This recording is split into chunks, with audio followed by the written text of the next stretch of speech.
since we are waiting, I would suggest the following. There is going to be a white paper, as most of you know. So there.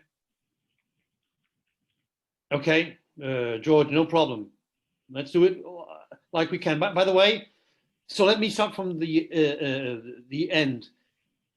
This roundtable is not supposed to finish during this session. It's supposed to move on to then, let's say,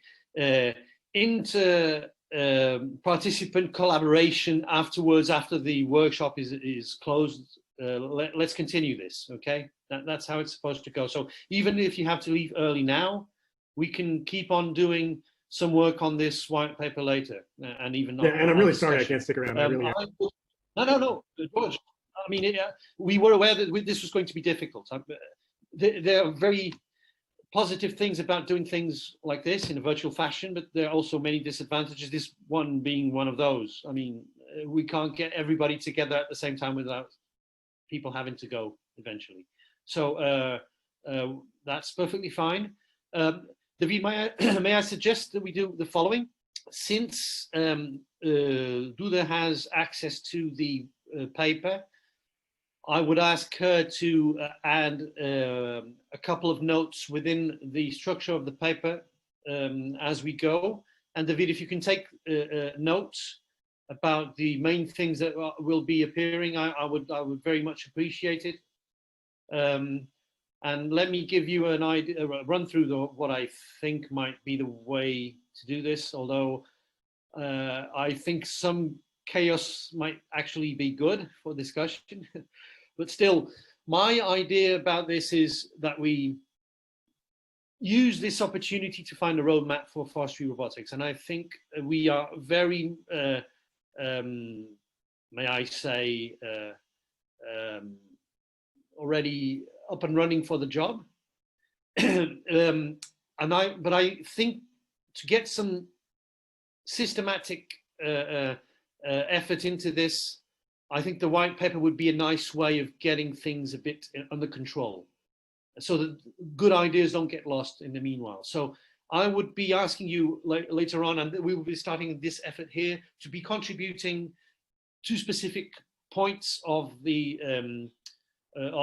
paper. And now I think it would be nice to start here in this session by defining the big topics and issues that you feel should be addressed. And we've already kind of went into a couple of those just now.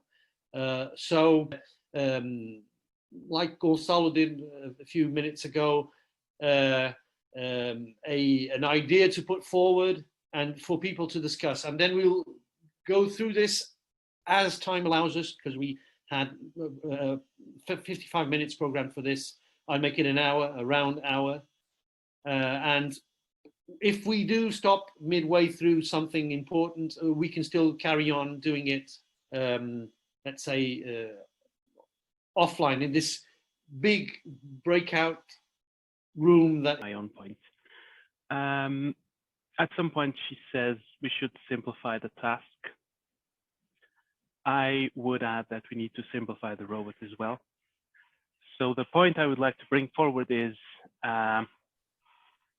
in a few catchy words, over-engineering versus research versus task. So I think we can all agree that robots are really cool. And the more bells and whistles they have, the cooler they are. It's like, sort of like bicycles in that sense. But if you want to solve a problem, your tool needs to be appropriate for the problem you want to solve. And we have a tendency as researchers or ex-researchers or who we happen to be to follow the things we think are cool and then end up with solutions that only work 25% of the time. Now, in my personal professional history, I've taken a plunge from one end of the spectrum to the other. And I'm a firm believer that what we need in forestry robotics is to find one or two applications that we can solve with a very high degree of maturity and success. And then we'll have our foothold, and then we'll have our beachhead. And from there, we can do other stuff. I don't very much mind what this problem might be. Forest cleaning could be one of those.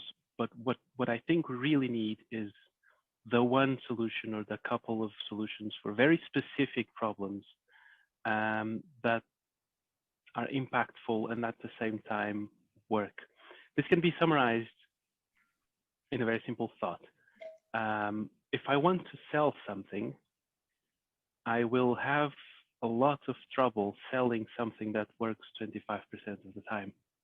Although I might publish a ton of papers about stuff that works 25% of the time and have personally probably done, but that's not something that will make as much of an impact as we might like.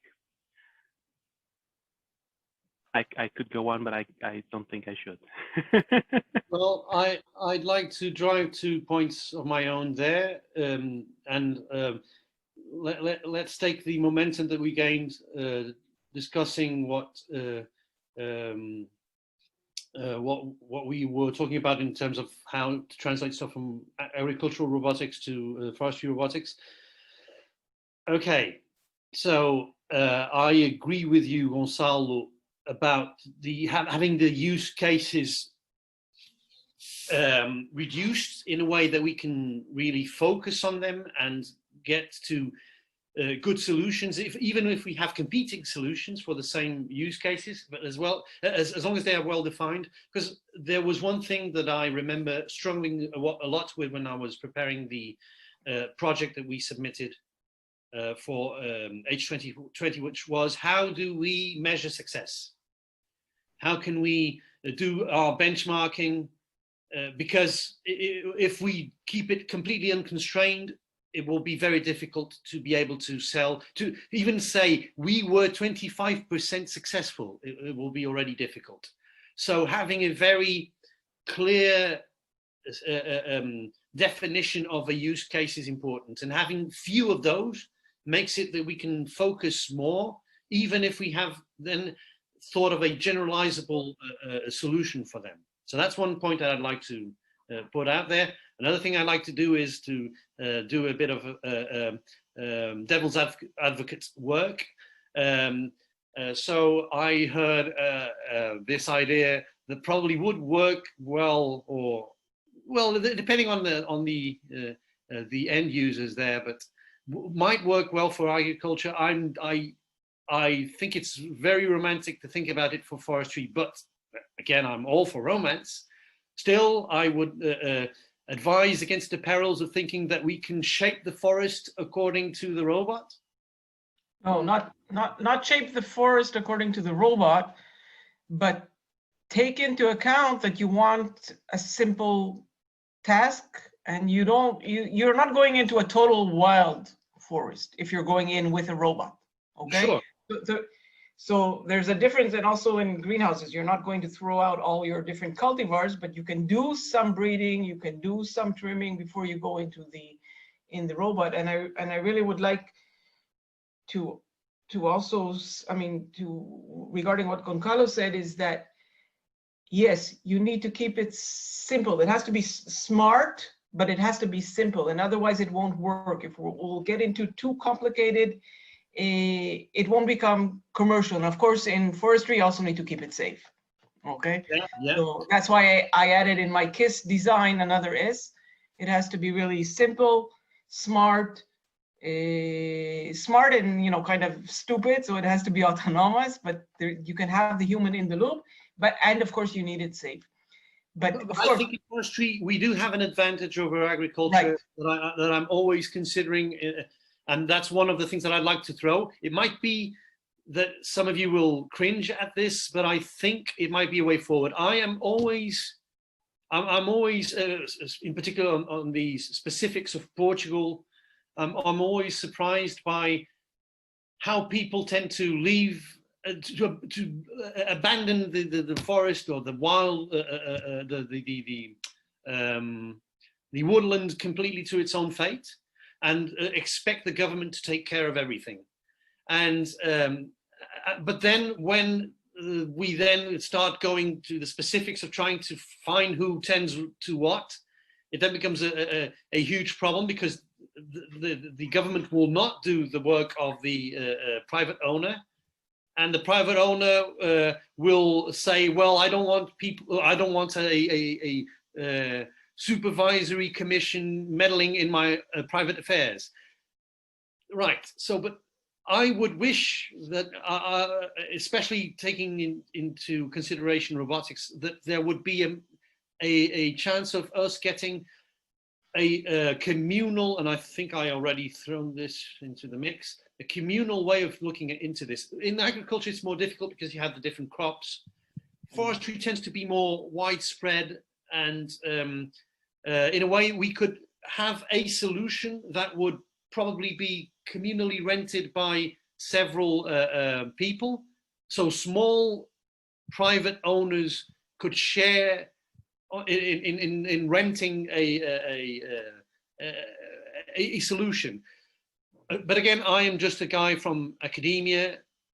As I said, I do love romance, and probably Michael and Gonçalo and people who are on the industry side might make things, well, bring me down to earth probably a little bit, but still it's a big dream that I do have. And the economics, another thing that I love to hear is about the economics of robotics in both applications, agriculture and forestry. That would be pretty amazing if somebody did a systematic study of this, because it's so great for us to say role abandonment. Everybody's leaving the forest. We just introduce robots into the mix. So we automate, and we can, in fact, do it in a way that people don't really have to be there. They can just be the foreman, the big foreman, just saying, robots, do your thing. I think it was Philippe who said, well, press that button and that button, and the robot does those simple tasks. I think that's a pretty nifty idea. Very philosophical still, but I think it has potential there. So these things, those are my three. I think there were three points I'd like to get across in that topic. Gonçalo has a physical raised hand. Yes, I always raise my hands physically. 3 hands. Oh dear. Just a small addendum to what you were saying. We might have reached this weird consensus that small-scale solutions just aren't worth it, both in my agricultural point and your communal point. Worth it right now. In forestry, as we've already discussed, big machines are being used already. So there's no point in thinking, well, we'll do a miniature for... Yeah, we might as well write it down, is what I'm saying. Philip? Several points. Economics is very important. I was working with people in mining industry, talking, and you have mine operators that tells you, I would love to buy autonomous systems. Vendors come in my office, they say it's great. I tell them, how much money will I save? Nobody gives me an answer. Until you put $1, and that's something about Yael's presentation, the economics is... Well, at the very least, how much money will I spend? Because sometimes the money that comes back to you, the return on investment, is not really obvious. For example, I think I have one slide on my presentation that talks about carbon sequestration. Good grief. I have no idea how to measure such a thing easily. But still, it is return on investment. Yes, but it depends on the carbon price, and which is another game. So, you know, economics is very important. On the other side, the research. Why is it that there's not that many people doing research in forestry? I think one of all is as we work with George and myself, like we're trying to show that a lot of existing algorithms work, which tends to make more for system papers, which don't get a lot of publicity. So people are naturally not attracted towards the research in forestry because it's a bit of system papers. But also they're looking at the shining light of self-driving cars. So that's draining a lot of people towards self-driving cars. And the next contender is probably construction equipment. and then the poor parents. You have all the young ones worried about the environment. So you can you can sell research in this field, and I've seen it happen by saying, well, this is the environmental flag. We need to take care of forests. It will work if we sell it properly. Maybe, but there tend to be a negative correlation between people who go in robotics and people who are willing to sacrifice their earnings for environment. So, but that's another debate. Well, no, it isn't. I think it will be a nice thing to tackle. So I think lack of researchers interested in forestry, despite I find it a very interesting environment to work with. Also, I get a sense like we talk about, we got a uniform, standardized robots, so on and so forth. And I have the feeling there's maybe two trains of thoughts here, because for me it's like, no, the robots are designed. Why do you have machines that go and cut trees? Because I look at the tree felling side. I don't look at tree maintenance, because forest maintenance, because with a population density of maybe 3 people per square kilometers, we would have to pour all our resources to maintain forests in Canada. We just let them grow. Like, we can't maintain them. It's impossible. So for us, the only question is, cutting trees. So for me, it's like the robot is already designed. It's a big cutting machine, and that's why I like to think about. Okay, let's look at what Tesla has done. They've built cars, thinking that in 10 years there'll be self-driving cars. So they start manufacturing them with all the sensors to do self-driving cars, without telling people they're self-driving cars. And then they get the network. They get them to do over-the-air updates. And then they use their cars to collect the data they need to train their systems to do self-driving.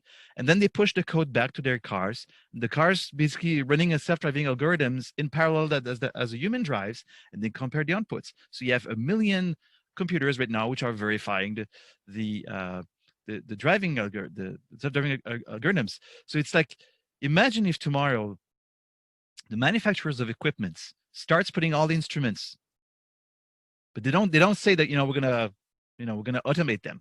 But you have Starlink, which is coming in at least North America, this high bandwidth worldwide internet. So you're gonna have machines that can be connected fast into internet, that can collect data, and then you can push updates to them. And then all of a sudden, the guy who owns a machine, and I was raising my hand about the romanticism in Quebec. A lot of people cut trees. They're like contractors that owns one machine, and so I think it's still rooms, for small operations, but they use big machines, and they get contracts from companies, and they go and they cut, so much logs. Okay. There you go. So imagine all these machines that get updated overnight. And then all of a sudden it's like the person says, for $5,000, I can automate this part of your machine. And it's something that on the Tesla business model, you look at the depreciation of a car, it's much lower than other cars, because you know what? Every year your car gets better.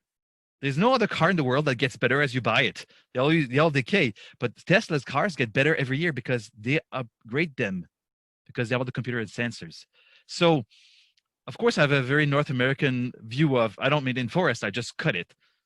But to me, it's like, if the standard is pushed into the manufacturers and the sensors are put in place right now, and we're able to collect massive amount of data, which means that the algorithm that works 25% of the time, the problem is maybe not the algorithm, it's just the data. You don't just, we talked about that earlier with the papers. It's like, we don't have enough data to train for this, that.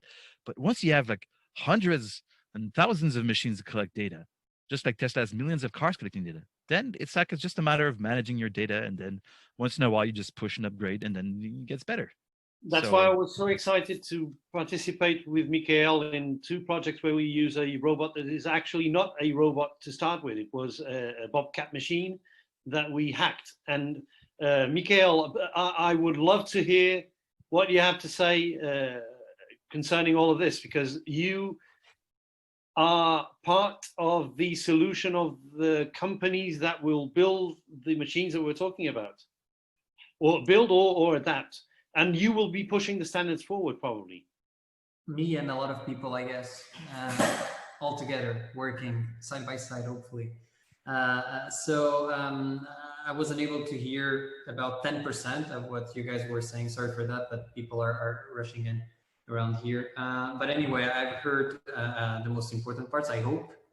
So as for us, regarding the projects that we are involved, it's interesting that in the beginning, we started to study how other companies were addressing similar projects, because to be honest, we don't have that many companies dealing with these things. We have academia dealing with prototypes and things like that, but not companies. But we were seeing similar domains of applications, and most of the companies were like ClearPath Robotics and other companies were really developing their own solutions, very expensive prototypes, and with their own proprietary software and so on.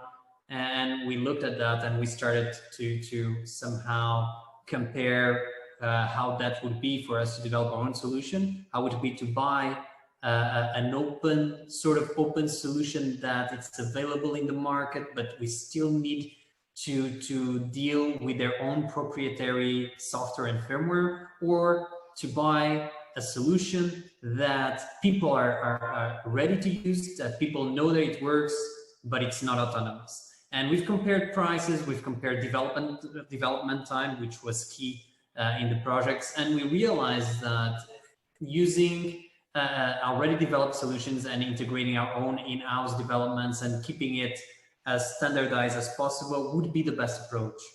If it is or not, at this stage, I cannot say, because come on, let's face it, we are at the R&D stage right now.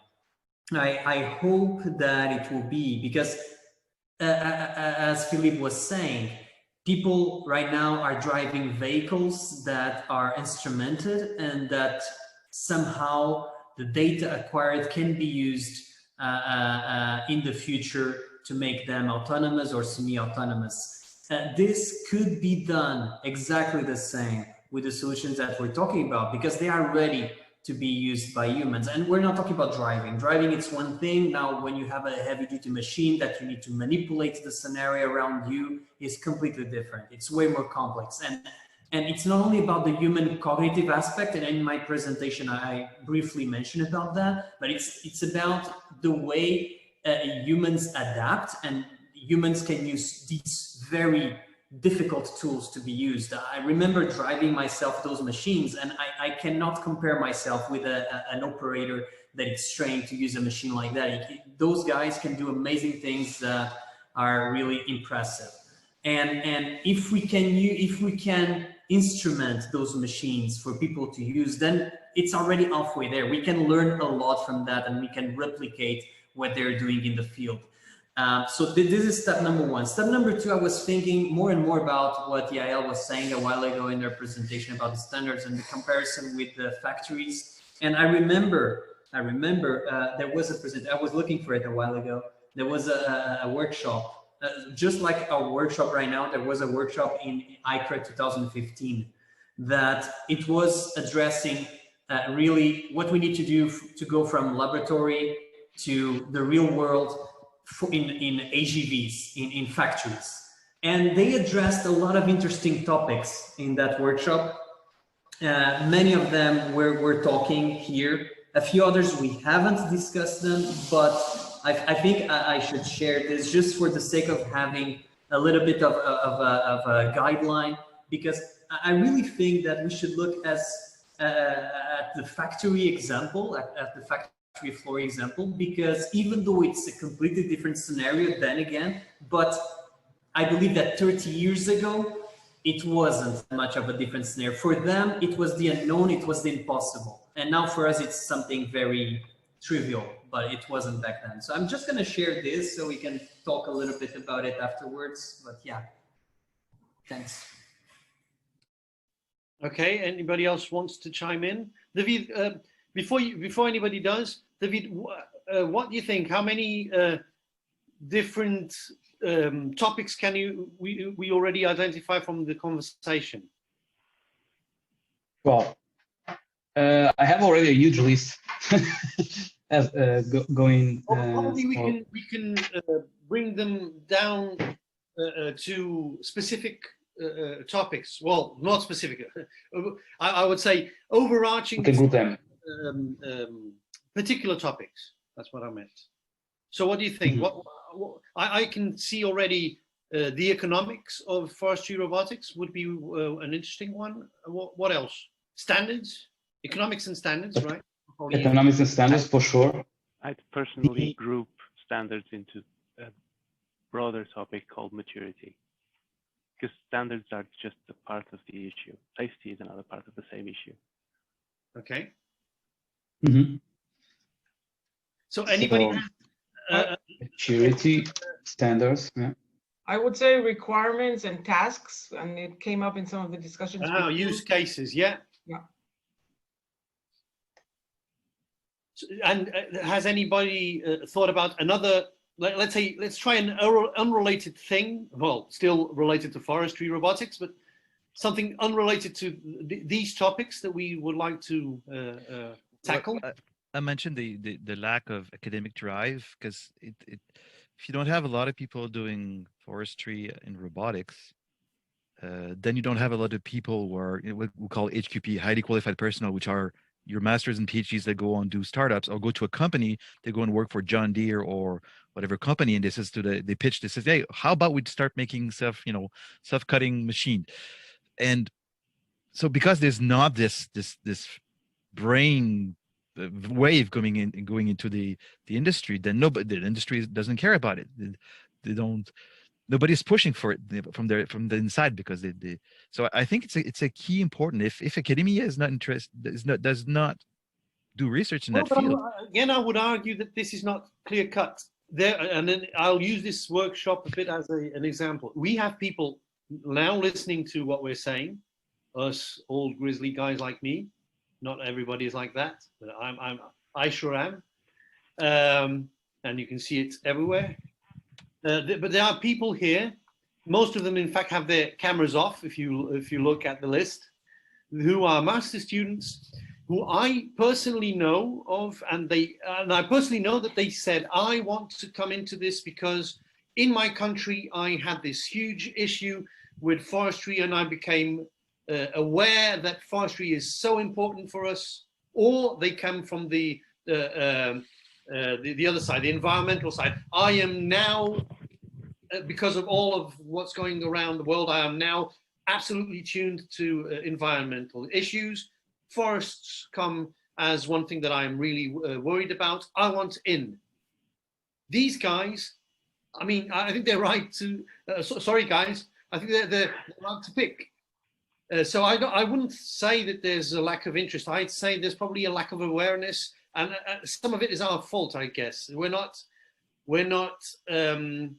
advertising forestry robotics and robotics relating to the environment as we could.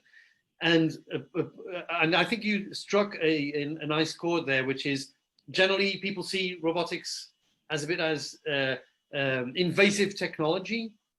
And if we can sell our robots in a bit of more a greener way, probably we can make it.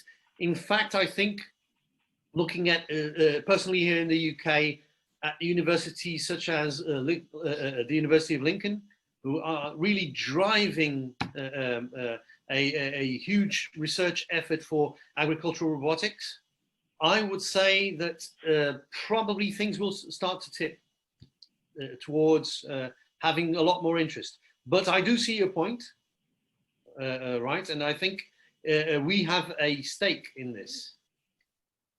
But anyway, everybody else, I'm just a single guy, the grizzly guy. So yeah. Better grizzly guy than a grizzly bear. All of you guys, all of you young'uns who are participating, if you want to say something, now's the time. So before the answers, let me just say, so we talked a bit about also requirements and tasks and fit the machine to the task.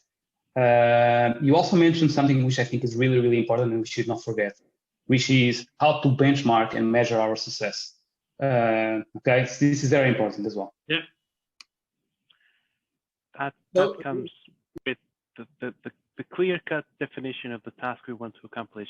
Usually, well, unless it's a really weird task, usually almost self-defines how you're going to measure success. Like if your task is, say, an absolutely random example, to vacuum a flat, how much of it you've actually vacuumed is a pretty great metric, and it becomes absolutely natural as a consequence of the task itself.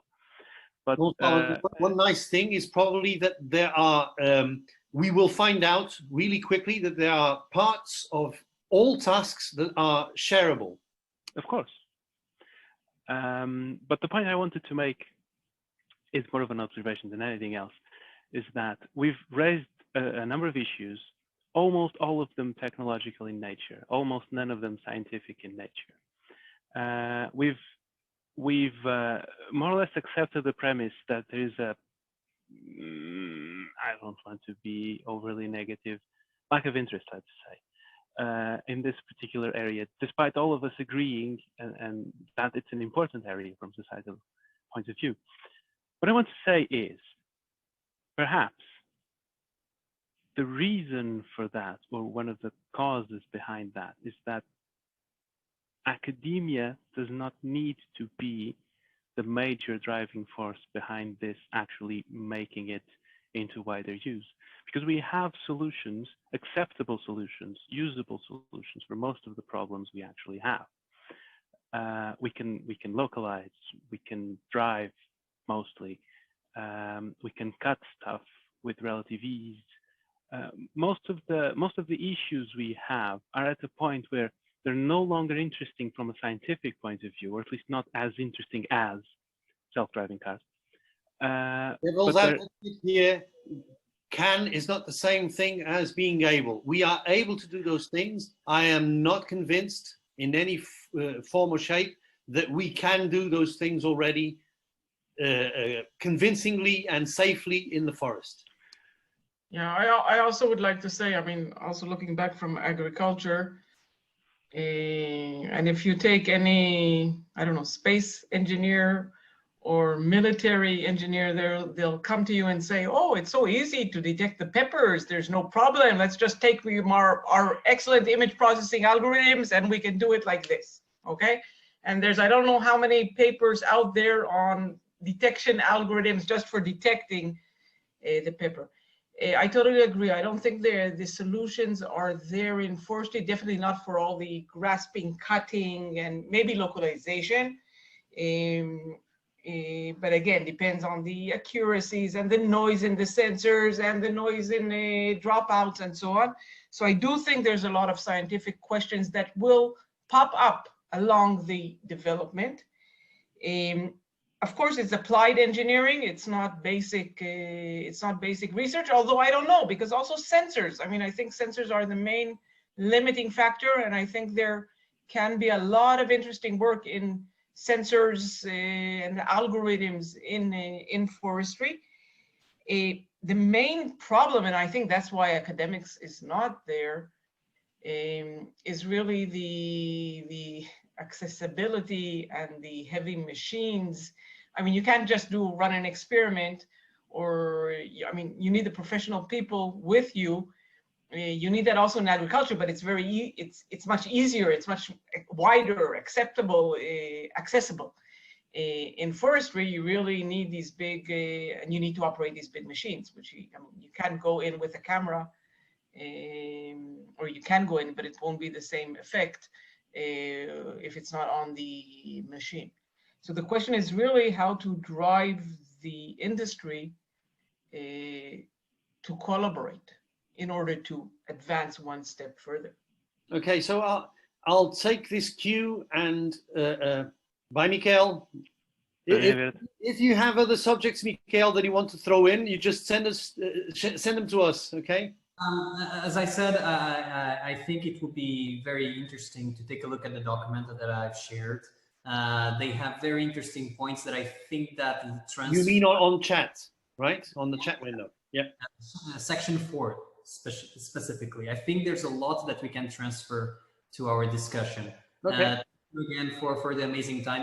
As I said in the chat, I think we should definitely organize some sort of consortium meeting or potential consortium meeting, because I believe there are a lot of people here eager to work together and to reach those high TRL solutions in the future. And I think this will be a wonderful team. So João, David, you did an amazing job in this workshop. I think you have everything that you need to organize something like that in the future. So Thank you again.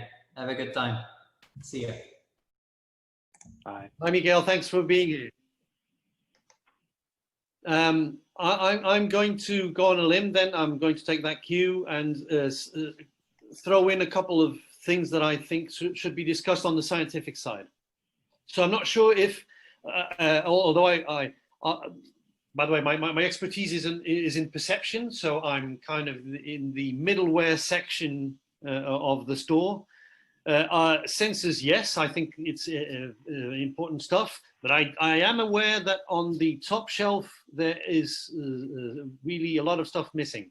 So let me give you, and I'm going to try and trigger a couple of people here. Let me give you a couple of examples I think will be, some of them will be absolutely scientific, some of them will be kind of in the front, in the borderline between scientific and technological. So I'll try to start from the bottom and go towards the top. Sensors, I would like to know more of what people think might be missing. I hear a lot this discussion between multispectral, hyperspectral, and the prices that are involved. I personally have some very strong opinions about that, but I'd like to hear yours. Then, oh, and by the way, how much multi-sensing should we do? Or are we actually killing a very small fly with a huge bazooka of sensors? Who knows? Another thing I'd like to know, because I think we still have Pedro Machado here, and I'm very interested to know his point of view on this, is the computational resources needed to do all the processing on the robots and how we can manage power correctly with this. So we need to do massive computations. How can we do this autonomously? And when I mean autonomously, I don't mean in terms of in AI, I mean in terms of battery life. Yeah. Okay. So low power, high quality processing. Hello, everyone.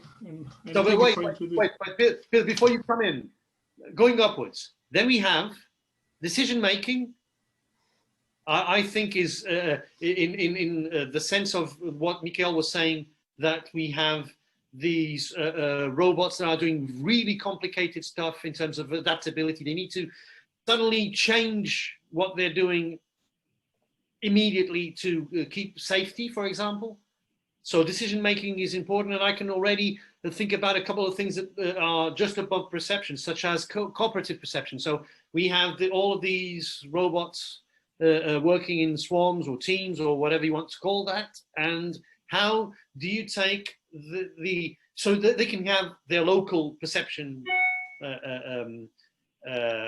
let's say, representations, but how can you get that into something coherent with all the communication problems, all the localization problems? And I would say again, localization might be key here. So all of that stuff. So I've thrown my my things in the air. So Pedro, you're already taking over. Let's hear about the processing side of it. Well, thank you, Joel. Thank you for the introduction. And so processing is always a big problem, and especially because it takes a lot of manpower to be able to. By the way, Pedro, may I ask you to introduce yourself? Yes, so we know why I asked you in particular. Okay, so my name is Pedro, and I'm working with Joel at the Nottingham Trent University. My main interest is in hardware acceleration. So looking into platforms that allows me to do acceleration of hardware, of AI algorithms in the hardware. One of the biggest challenges is because there is a very big trade-off. Okay, you can really accelerate algorithms in terms of the hardware, but there's also the part of programming these algorithms. This is a very challenging task, even with companies such as Intel and Xilinx making very interesting platforms available. One thing that I can say is that we have done some tests, and we are able to run, for example, YOLO on an FPGA and only have a power consumption around 15 to 20 watts, which can be equivalent to a Raspberry Pi. we don't have the real time. Okay, the maximum that we managed to get so far was to something like 14 to 15 frames per second. So we are able to make a decision every 15 to 15 frames per second. Is not the ideal. The ideal would be 30 frames per second, but it's still very interesting because if you manage to make a decision at 20 frames per second, then this means that you can run your robot faster because you are now able to make a decision. And to be fair, you probably don't need to make a decision every frame. You probably just need to do a decision every n frames. Again, there's a very big trade-off here because I'm talking about an algorithm that now has a consumption around 20 watts, and there is a decrease in terms of the performance that goes to 20 frames per second. But if you take in consideration the positive and the negative aspects, you now you can now run your robot for longer time instead of installing something like NVIDIA on your robot, because the NVIDIA they are now getting better power performance in terms of power, but we are talking around 200 watts. So if you start to see how much energy is required for powering your motors, and if you have a platform that is basically also draining a lot of power, then you have a problem because you won't be able to have your robot or your platform running for a long time. This means that you have to stop your platform more times to charge and so on. And then, of course, if you bring speaking about a platform without having a decent vision system is like saying that you want your platform to be blind. So you have to look into what you have in terms of the latest generations of cameras, and also, again, depending on your application, if you are targeting a commercial application, and this is, for me, is also very important because I also collaborate with a company, which is Sundance, and we are focused more in TRL9s, while in academia we are normally focused on TRL5. And if we put everything on the same plate, then we have to decide how are we going to address all these challenges. So how am I able to run very complex AI algorithms at the edge and be able to process massive amounts of information, and again, while consuming very low power. So I think these are two of the major challenges. Either if it's in farming, if forestry, space, mining. I think this is a big problem that we are all trying to solve. And I would even add to that, Pedro, the fact that we need to understand how to design our systems in such a way that deployment to specific processing units is made in the proper way, and preferably automatically. So we have algorithm A, algorithm B, algorithm C, module X, module Y, module Z. Where are we going to deploy those pieces of software to, so that we gain all the advantage that we can from the processing unit that we're using, and at the same time save as much energy as we can. By the way, I'd like to know your opinion, since we are now getting these low-priced GPU-based systems coming in, and they're low power, as they say. So how would you compare that to FPGAs?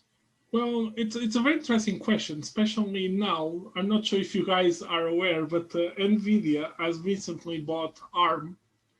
So there is a very big discussion in terms of industry, because everybody is afraid that NVIDIA will prevent ARM to continue to distribute ARM money. And 2 weeks ago, there was even a very interesting information on the news where it says that AMD is now buying Xilinx.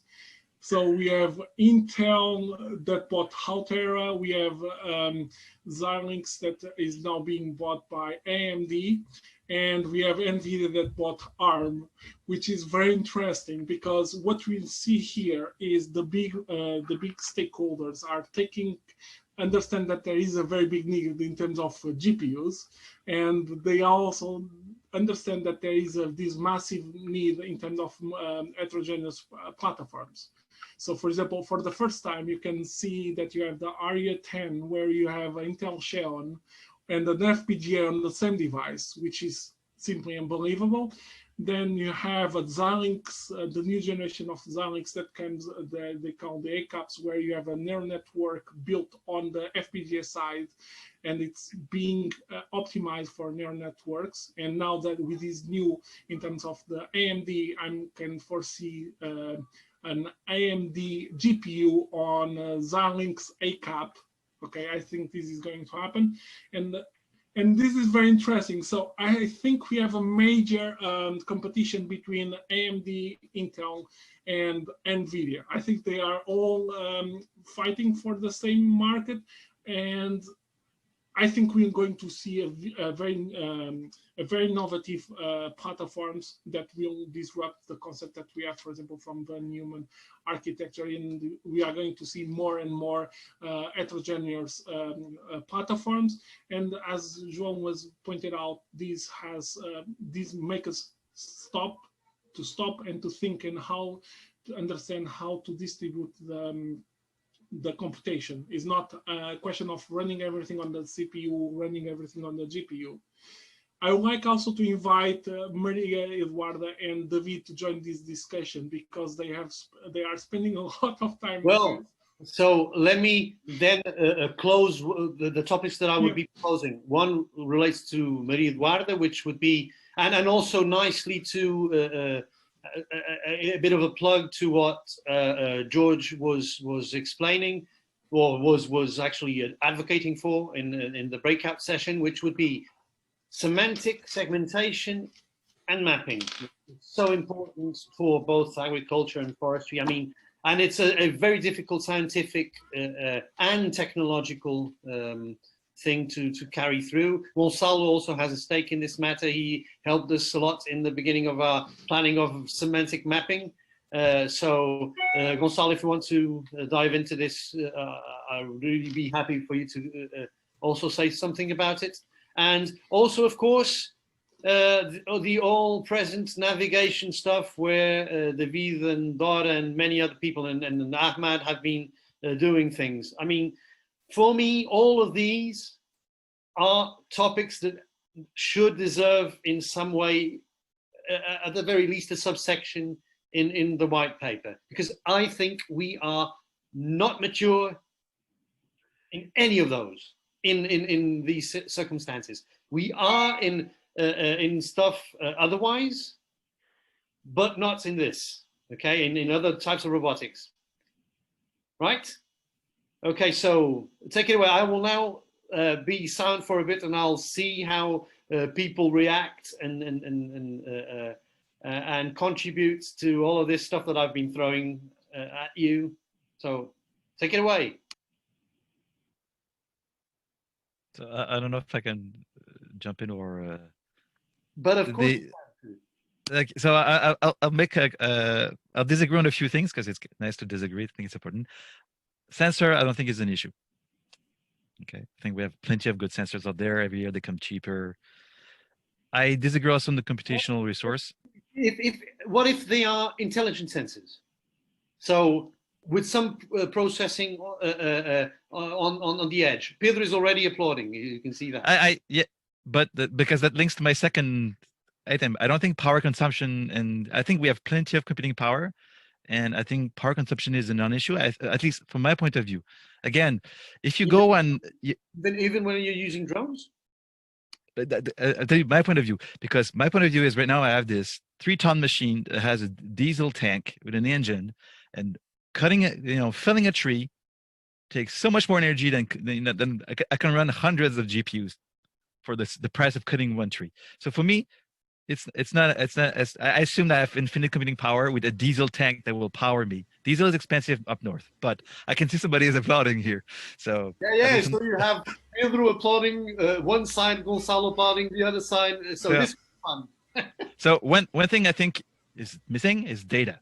Data sets. We're talking about benchmarking, data sets, kitty data sets, driving data sets. I think data sets, data is super important. Scientific point of view, again, North America season changes are very abrupt in the forest. Snow, deciduous trees, evergreens. There's a lot of opportunity there. And another thing is, I had the chance to go visit a training center where they operate these feller machines, and it was very eye-opening because I get there. First of all, we had to stand away from the machine, and the third tree, the person, it was a feller buncher, so he goes and grabs the tree, and there's a giant saw at the bottom, cuts the tree. The third tree that he cut, the tree snaps in half, falls into the cabin of the machine. No problem. So when you operate a harvester, imagine having a 25-foot long pole and whack the machine constantly. They have bulletproof glasses. And you look at them, so you look around and say, what can I place my sensor? And the guy says, if you see bare metal, don't place sensors. That means that it's going to be rubbing against wood. So you're like, okay, I wanted to put my sensor on top and here and there, and all the places I want to place my sensors, it's going to be gone in, So you're like, okay, can I think about sensors as consumables? I place 25 cameras on my system, and I sell them for $100 because that's how much it costs. And then once the camera got crushed, it's okay. You have 24 other cameras, and after 3 weeks of operation, you have 5 cameras operating. You go and you buy more cameras. You put them down, so we have self-calibration systems, and voila, you keep going. So this idea of consumable If sensors. you have the bandwidth, if you do have the bandwidth, you can keep going. But I can tell you right now, my experience is bandwidth becomes a problem eventually. But if everything is on the wire in your system, because everything is inside the system. So, but the idea is sensors will get destroyed. Like this in agriculture, it's a harsh environment, but the peppers are not going to go and whack your robot and destroy it. The tree will whack you and will kill you. So these are all things. Again, this is my perspective because we're cutting trees. If you're trying to design an electric robot that goes and maintain the forest, or have drones that place sensors, it's a different paradigm. Yeah. But for my paradigm, it's like these don't apply. So again, task matters. There's one thing that you said that is really important to me, David. Please put down a section called data. I like that. Okay? Yes. That seems to me a pretty... And I totally agree. And I actually asked Philippe for a data set for obvious reasons. Yeah, that's the second thing that I was going to say. Sorry, Pedro, I know you have your hand up. And I'm pretty sure that Gonzalo will raise his hand next. And I'm afraid of what Pedro is going to say next. But it's a very short thing that I want to put out there. So data. This relates to both the training and the standardization thing, I think.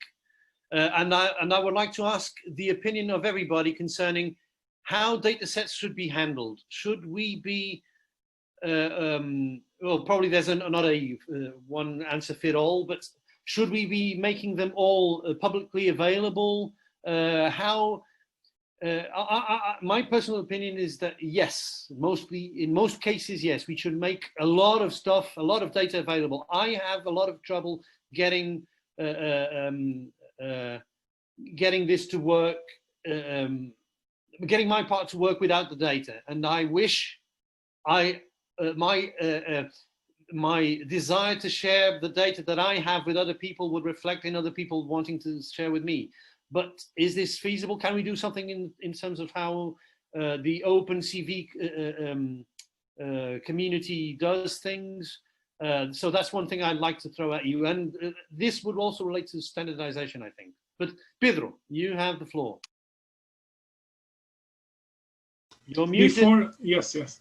Before starting and raising a couple of questions to Philippe, I'm going to, I shared with everyone, there is a Rose Agriculture special interest group, and we have already some of the data sets.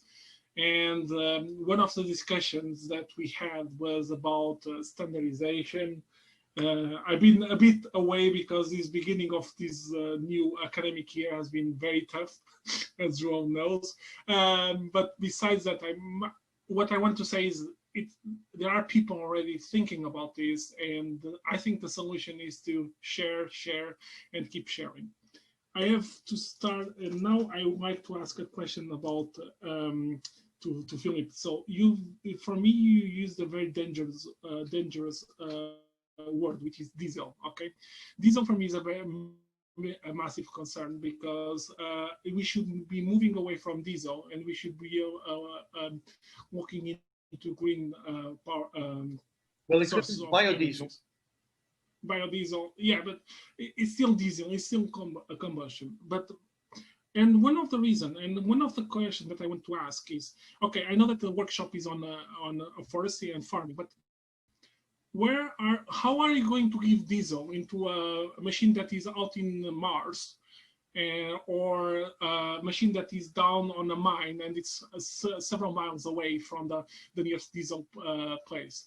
And the second thing is, how are you expected to store so much data? So for example, I'm using the Real Sense on farming application, then I can easily generate 3 gigabytes of information in a single minute.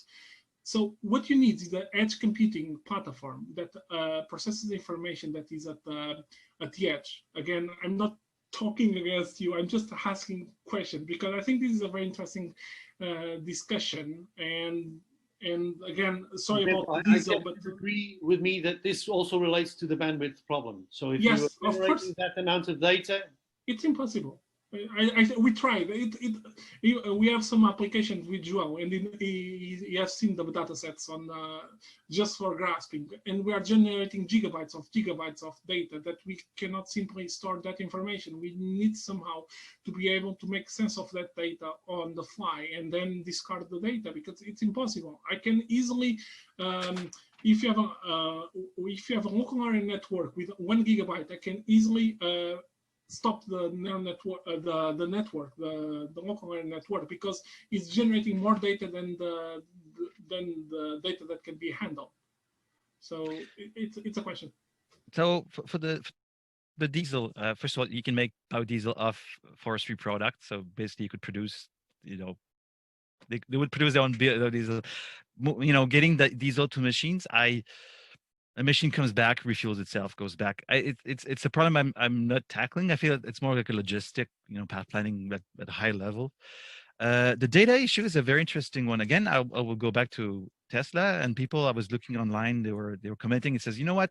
Today my Tesla car, or this month my car sent back about 14 gig of data back to Tesla. They have 1 million car doing that. So clearly it is possible to. I think what Peter meant here is how are you going to handle all that data to be able to make decisions at the time that you are actually putting your system in the loop. So how can you handle the huge network traffic that you're generating in a local area network? But that's why maybe there's some confusion, because to me, everything is on the machine. The sensor sends the data to my processor. It processes it locally. For instance, let's say I want to do a robust version of tree felling. So what I do, I get my cameras, get my LiDAR. So I process the information. I throw that I do like a cross-cutting slam, where it basically try to track the location of the trees. I consume the data. I have mark of assumption. I dump the data after I've used it. So there's this aspect. There you go. We have a different problem. We have the robotic team that has to keep sending data across.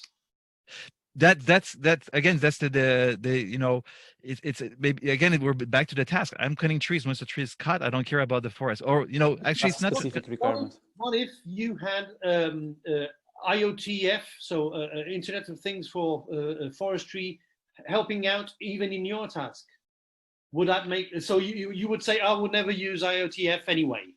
Well, then again, I'll talk to Elon Musk, and right now, like I said, with Starlink, you can have 100 megabits per second, technically anywhere in the world, with 13 milliseconds latency. Once he has all his satellites, right now it doesn't get full coverage, but once he has full coverage, it'll be 100 megabits per second anywhere in the world.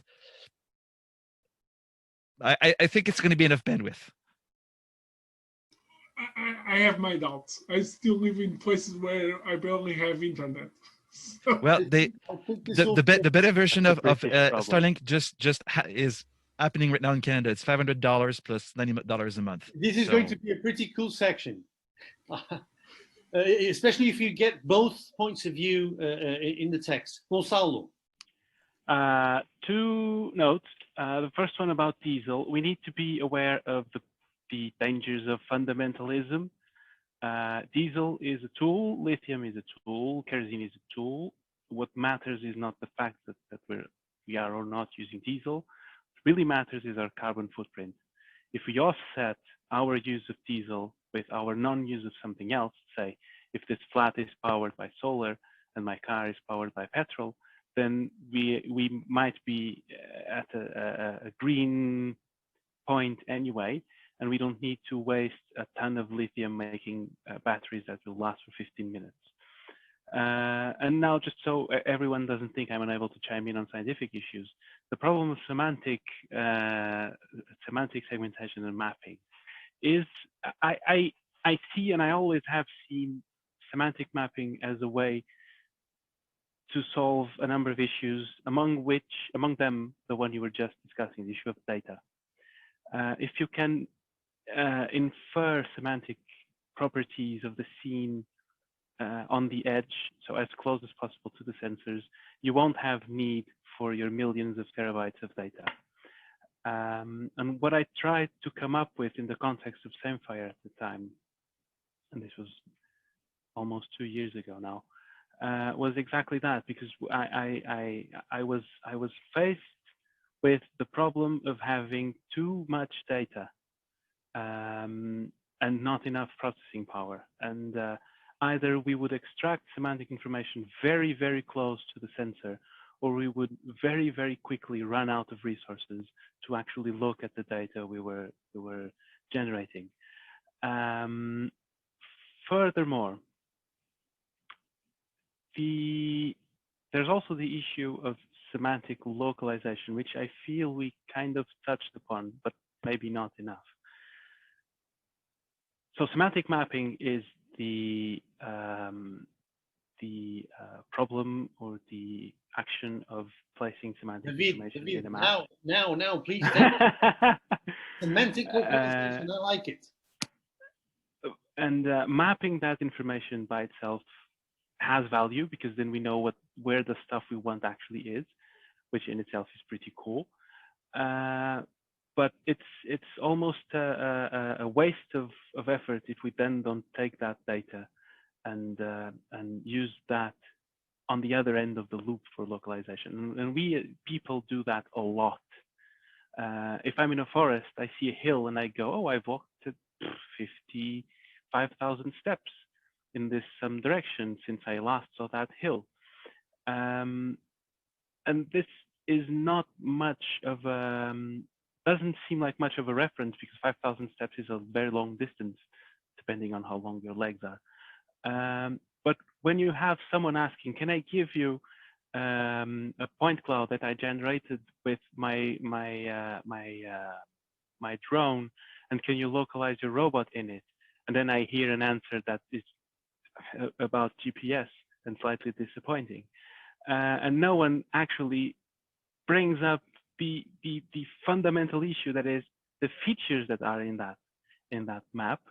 And we can look at them and we can see there are trees, there's a distribution of trees, and that's semantic information. That distribution of trees will be the same as observed by the robot and by the drone. So of course, semantic information will then be an input to localization. Away, Gonçalo, the effect of winds and motion due to winds, which of is, course, I'm a theorist at heart.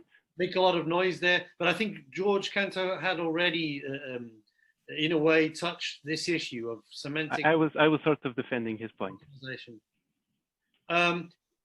Guys, I'd like to finish this before 30 past, because we've been at this for a long time, and as I said, we don't have to end it here. So I would ask for a final stretch, 5 minutes of trying to get to new topics. I was the last one proposing.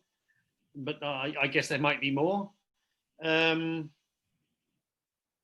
Yeah, and I'd say that was it, and then we will wrap up the final 5 minutes. Okay, let me add something to the discussion. So bear in mind there's a raised hand when you're done.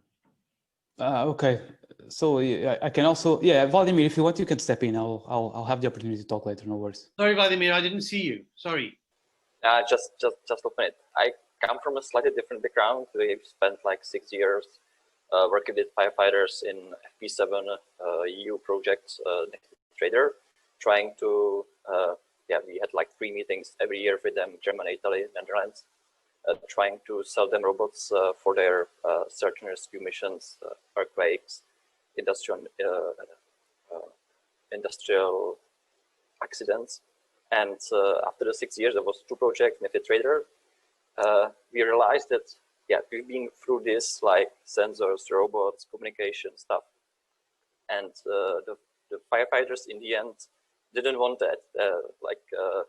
By the discussions with them, with the end users, we realized that even though we were really working hard on the tracked robots and tried to make them fast as search and rescue dogs, they were mainly interested in flying drones and taking pictures of rooftops because that's what they couldn't do. So my kind of contribution to this discussion is what are the potential killer end user applications that, you know, the end users probably do something, it's annoying and they want to solve it.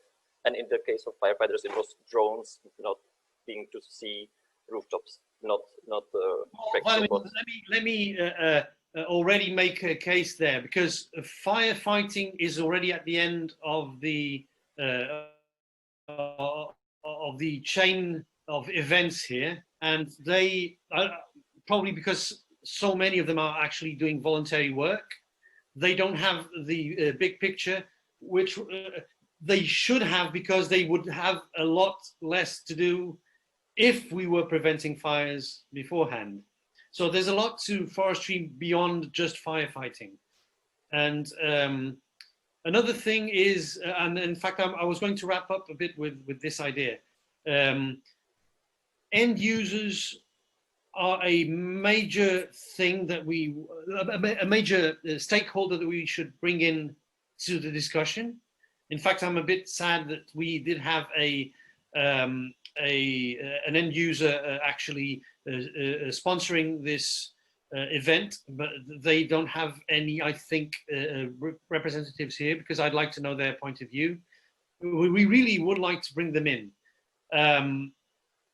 Sometimes what they think they need actually is very localized and doesn't take into account the big picture. And if I take forestry as a whole, and when I talk to people that are related to academia on the forestry side and not on the robotics side, they actually, what they tell me is that there isn't enough manpower right now, and it's really difficult to manage everything. And I think we do have Carlos Viegas here, who might, if he wants to bring something to the table in this respect. But my feeling is that sometimes we tend to look at the trees more than at the forest, if you mind my pun. And there is a lot of stuff that we should be doing that is not just doing. So when you say the firefighters say we are doing with robots what they already do, well, not really, because they are lacking manpower. So they need more complementing solutions to what they're doing. So we have to take a bit of some of this with a bit of a grain of salt. It really depends on the point of view of the audience that we're talking to. And in fact, I think that workshops such as this should have more input from, and probably more people listening on the side of the end user. And end users, not only the owners of the forest, they are the operators on the forest. Because as Philippe actually said, you will have companies that are specialized in coming in. They are hired for their services, and they come in and they do whatever service that needs to be done. And they are probably the ones that are the owners, or at least the renters of the equipment, not the actual owner of the woodland. Yeah, but sorry, I kind of interrupted. Yeah, I mean, that was just the idea I wanted to like pitch in.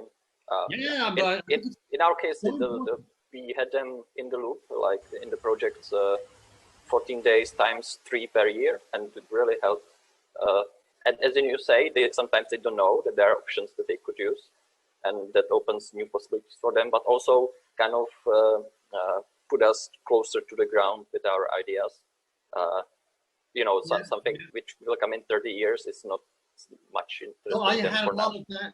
I had a lot of that during the projects that we're running, and also the project that we tried to submit, where we had big end-using institutions involved, and it was really interesting to know their insights about this. So yeah, I agree. And probably, this is probably one of the other things that might go into the white paper, the involvement of the end user. If you allow him there was one time I was talking to an operator in the forestry industry, and because we were at a symposium where some people were presenting their robots that was kind of scouting the forest to do autonomous inventory, and the people in the industry, you could see they like instantly they just tuned out. Like, I don't want a small cute robot that will get stuck and so for them it's important. The robot, you know, they don't really care the technology, but I was saying, okay, so what about a backpack? And he told me, no, I have always people walking in the forest to do measurements. You know, so I like to call it like opportunistic sensing. You put sensor on their equipment, you put sensor on people, let's say it's lightweight enough. The person walks around, do whatever measurement they have. You collect the 3D data, it's sent to a server, somebody else processes it, and then they have all kinds of statistics that they're interested. All you needed was a pair of boots to walk there. So all the questions of traversability, navigability, path planning. By the way, we are going to do that anyway. Researchers, I am do this right now. So Marie Eduardo is right now thinking about taking a small team to the forest with a backpack, trying to get some images. Yeah, but the idea is they're already doing it for free, and we circumvent a lot of difficult issues of robotics, like I mentioned, navigability, traversability, path planning. Or you have drones flying atop the forest. Can you infer what's the inventory in the forest with a drone? Because the big problem, again, from our perspective, people have to bid to get the cutting rights for parcels. The problem is they have no idea what's on the parcel because the government has aerial LiDAR scans. The resolution is too poor to know exactly what is the kind of trees they have or the geometry or what have you not. So people earn the bid, so the government makes less money because there's not enough information. Well, David, there you go. Another thing that we should add to the paper, and I'm sorry to say it's already 1 minute past 6:30. So I'd like to draw all of this to a conclusion, if all of you don't mind, for the abrupt finish to all of this. But of course, we've been running for a long time now, and I think we can certainly do a lot of stuff now, starting with the document as kind of the central piece. David, Eduardo, and we are going to share the overleaf, and by the way, we're using overleaf and LaTeX. I hope you don't mind, for some collaborative writing. So probably. Philippe, yeah, sorry to interrupt you. Let me just. I'm just going to mention another topic which we should not discuss, because I think it's more or less a consensus that we have on a final topic. So we have talked about many things. One of the things, and now more on the technical side. So we have seen that solutions for task specific problems may be fitted. So maybe done in different ways, so we can fit the robot to the task. And I think we should also mention in the white paper, which I think is really, really important, is the importance, the discussion on full autonomy, semi-autonomy, human in the loop issue, and how far we are from full autonomy And this also relates to task specifics. And with the growing complexity, such as multi-robot systems, communication, bandwidth, so with the increase of the complexity of the task, you'll probably have different answers for this question regarding full autonomy. But I think it's important in terms of roadmap to discuss this, because there's a matter of expectations which we roboticists have and the overall society has, and they don't match very well together. So it's important to get this message out as well, I think. But do we need full autonomy? Yeah, No, that's yeah. That's a question and part of the task definition, which definitely should be addressed. And there might be different levels of autonomy and different levels and probably of task success. It will depend on the use case that we're talking about. Once again, it's task specific, I think.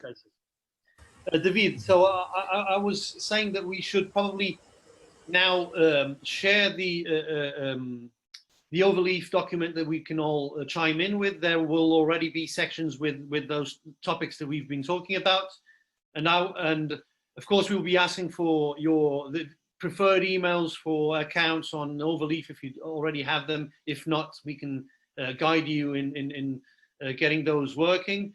I would like to say before we close that we are now looking into options in terms of getting a special issue out. So a lot of this might translate to over there. David and I, we're trying to look into this, and we'll give you news on this matter as soon as we can. And I really hope suddenly we have a lot more papers coming in just because of the special issue. It would matter so much to me that we had more contributions, because I think that they're because of all the things happening like the pandemic and all of that, people kind of held a bit back in terms of sending papers to us. So yes, please get in touch with everybody and let's put people moving. And I think that is basically it, besides thanking you all so very much for being here and for making this an exceptional workshop. I can say even behind my tiredness that I was really excited to be talking to you about all of this. And I think David and Maria Eduarda share my excitement.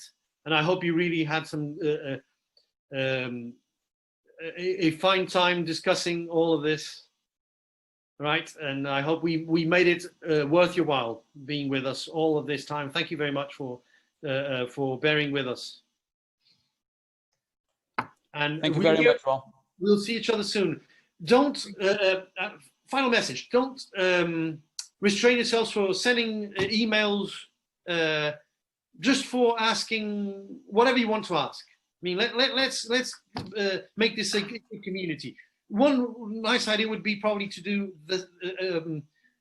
this workshop, second edition, in the future. So stay tuned. Exactly. And we'll look forward for collaborations, of course. So yeah, sure. I mean, what Mikhail says is relevant. If we want to start to make up some nice consortia, this is the right place to start. Right. Yeah, a great platform to start. Thank you very much. Thank you very much for organizing it. Thanks a lot. Bye, everyone. Bye-bye.